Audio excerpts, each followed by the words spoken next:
में इस वक्त हम मेंढर कॉन्स्टिट्यूंसी में मौजूद हैं, जहां पे आज हम जानेंगे कि लोगों के क्या मुद्दे हैं और कि लोग किन मुद्दों पे को लेकर इस वक्त असेंबली के वोट डालेंगे।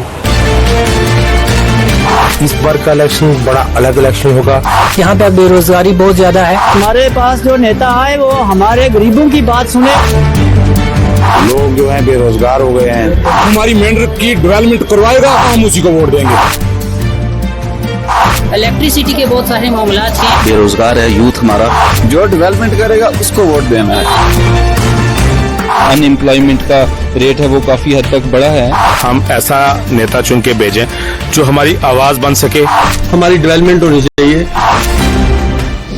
जी, आपका नाम क्या है? जी, मेरा नाम तनवीर इकबाल कुरैशी जी। इलेक्शन का माहौल है, 10 साल बाद जो है जम्मू कश्मीर में इलेक्शन हो रहे हैं, कैसे देखते हैं? सबसे पहले तो मैं इलेक्शन कमीशन ऑफ इंडिया का जो ये इनिशिएटिव लिया जम्मू कश्मीर में, उन्होंने असेंबली इंतखाबात के डेट्स को ऐलान किया। तीन फेज में जम्मू कश्मीर में इलेक्शन होने जा रहे हैं। हम उनका शुक्रिया अदा करते हैं कि यहाँ भी जमहूरियत मजबूत होगी और लोग अपना जमहूरी हक जो है उसका इस्तेमाल करेंगे। इस बार का इलेक्शन बड़ा अलग इलेक्शन होगा। पहले जो है खास करके खिता पीर पंजाल में इलेक्शन जो है वो गुर्जर पहाड़ी के नाम पे होता था। बीच में जो है वो मसल पावर्स, इकोनॉमिकली स्ट्रांग, लंबी लंबी गाड़ियों की कतारें। लेकिन इस बार मुझे लगता है कि इन तमाम चीज़ों, आप कह रहे हैं कि लंबी गाड़ियां, पहले जो इलेक्शन होता था और इस इलेक्शन में क्या फ़र्क है? पहले आप देखते थे कि गाड़ियां लगाकर लोग ऐलान करते थे, और इस इलेक्शन में आप क्या फ़र्क है? इस इलेक्शन में ये फ़र्क है कि आज जो है सोशल मीडिया का ज़माना है। लोग हर चीज़ जो है वॉच कर रहे हैं, देख रहे हैं, बड़ी गहराई के साथ देख रहे हैं। आप कोई भी जो है गली हो, कूचा हो, कोई भी दुकान हो, मार्केट हो, वहाँ पे एक ही चर्चा है कि इस बार का इलेक्शन बड़ा जम्मू कश्मीर बड़ा डिफरेंट इलेक्शन होगा। और ख़ास करके मेंढर की सीट बड़ी हार्ड सीट मानी जाती है। मैं समझता हूँ कि पहले यहाँ पे गुर्जर पहाड़ी के नाम पे इलेक्शन होता था, मसल पावर्स का इस्तेमाल किया जाता था, इकोनॉमिकली जो स्ट्रॉन्ग लोग होते थे वही इलेक्शन लड़ते थे। लेकिन इस बार ऐसा नहीं। क्या जो है पहले जो आपका विधायक था, क्या पहले डेवलपमेंट हुई है? अब क्योंकि 10 साल से इलेक्शन नहीं है, 10 साल से पहले की बात करते हैं, क्या वही लोगों की क्या चेंजिंग चाहते हैं या क्या चाहते हैं? आप उस पर क्या कहें? नहीं, मैं ये कोई दोहराई की बात नहीं है। पहले जो विधायक थे निसार खान साहब, उनकी जितनी कैपेसिटी और कैपेबिलिटी थी उसके मुताबिक काम हुआ।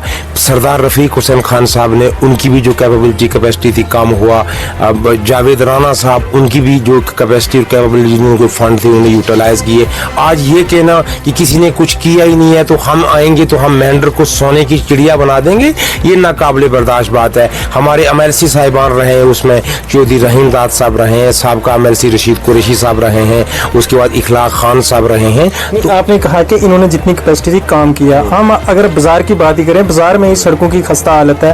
हॉस्पिटल्स में जाएं, डॉक्टर्स की जो है वहाँ पे अदम दस्तयाबी है। बॉर्डर्स पे जाएं, वहाँ पे लोगों को जो है काफ़ी दुश्वारियों का सामना करता है। आप कैसे कह सकते हैं कि ये उन्होंने भी काम किया? अब मेरी बात सुने, आपके असेंबली के अंदर एक MLA की क्या पावर्स होती हैं वो मुझसे आप बेहतर जानते हैं। उन्होंने हद से ज्यादा, कोई भी इंसान जब चेयर पे बैठता है तो वो कभी अपनी चेयर के साथ कॉम्प्रोमाइज नहीं करता।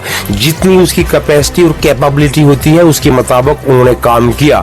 आप इस वक्त देख लें, जो भी यहाँ DDC साहिबान हैं, चाहे उसमें इंजीनियर वाजिद बशीर खान टिकू साहब हैं, चाहे उसमें मियाँ फारूक साहब हैं, चाहे उसमें बालाकोट की जो हमारी चेयरमैन साहिबा हैं या इमरान जाफर साहब हैं, तो ये वो बड़े मुखलस लोग हैं, बड़ी देरअंदेशी और बड़ी आला पाई की सोच रख के ये काम कर रहे हैं। और मैं समझता हूं कि लोग सारी तमाम चीजों पे ज़हननशीन करते हुए लोग आइंदा जो इंतखाबात आ रहे हैं, जो असेंबली के, लोग इन तमाम चीजों से हट के और लोग जो है एक मैच्योर, एक संजीदा, एक पढ़े लिखे, जिसके घर से इज्जत मिले, जिससे मिलने से इंसान का जो है उसको प्यार मिले, हौसला बढ़े, ऐसे लीडर को लोग जो है मेंढर से वोट करेंगे। इस समय इलेक्शन का माहौल है, कैसे देखते हैं?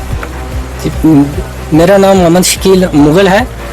तो इलेक्शन का जो मसला है, तो हमें सबसे बढ़िया लीडर चाहिए जो डेवलपमेंट के काम कर सके। यहाँ पे बेरोज़गारी बहुत ज़्यादा है और अनएम्प्लॉयमेंट इतनी फैल चुकी है कि लड़के MA B.Ed PhD करके ऐसे ही बैठे हैं। 2019 के बाद जम्मू कश्मीर की सूरत हाल ही बिगड़ गई है। बात चल रही है इलेक्शंस की, कि इलेक्शन का माहौल क्या है? इलेक्शन जैसे आपका नेता पहले कैसे उन्हें डेवलपमेंट की है या नहीं की है, अब जो आने वाला नेता है आप उसको कैसे देखते हैं, क्या उससे तवक्कात रखते हैं? हम आने वाले नेता की यही तवक्कुआत रखते हैं कि वो अच्छे काम करे, डेवलपमेंट के काम करे और बेरोजगारी के मसले को हल करे। हमें ऐसा लीडर चाहिए। क्या इससे पहले जो आपका एरियाज है वहाँ पर डेवलपमेंट हुई है या नहीं हुई है? क्या जो हॉस्पिटल्स हैं उनकी कैसी हालत है, स्कूल्स हैं उनकी?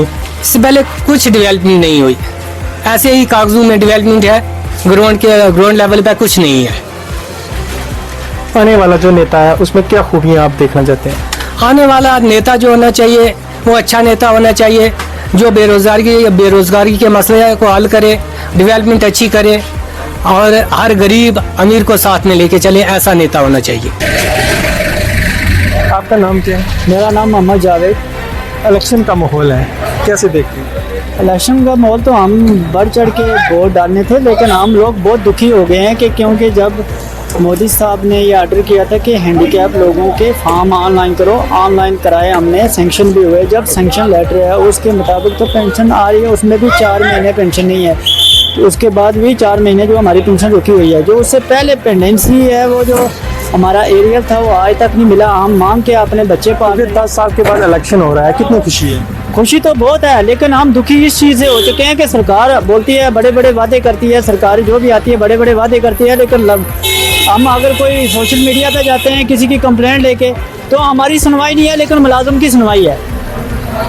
क्या आप चाहते हैं कि जो नेता आए आप लोगों के जो लोग हैं उनके मुद्दे? हम वो सोच रहे हैं कि हमारे पास जो नेता आए वो हमारे गरीबों की बात सुने और मुलाजमों की जो है हेल्प ना करे। कई ऐसे नेता आए हैं जो मुलाजमों की हेल्प करते हैं, हम लूले लंगड़े उसी तरह पड़े हैं। हमारा जो नुकसान हो रहा है, गवर्नमेंट जो करोड़ों रुपए हमारे नाम पे आ रहे हैं, हमें नहीं मिल रहे। पेंशन तो मिलती है सर, लेकिन वो सेंक्शन के बाद मिलती है। जो पीछे का जो पेंडिंग पैसा था, जो गवर्नमेंट ने बोला था इनकी पेंशन स्टॉप करो जब तक इनका जो डॉक्यूमेंट सबमिट नहीं होते, सबमिट के बाद भी हमारा सेंक्शन लेटर आए, उसमें सेंक्शन लेटर के मुताबिक भी 2-3 महीने की पेंशन हमारी पेंडिंग है।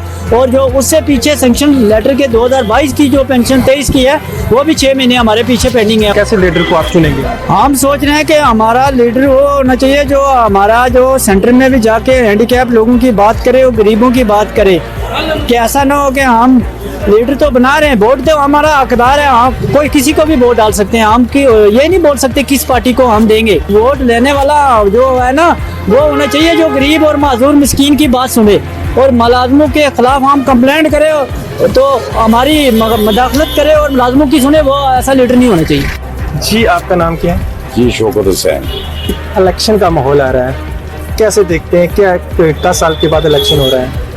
ये इलेक्शन की हमें बहुत ज़रूरत थी, बड़े अरसे से हमें इंतज़ार था इस चीज़ का, लेकिन हमारी मेंढर की आवाम की बदकिस्मती है कि इससे पहले हमारे मेंढर में कोई डेवलपमेंट नहीं हुई। लोग जो हैं बेरोज़गार हो गए हैं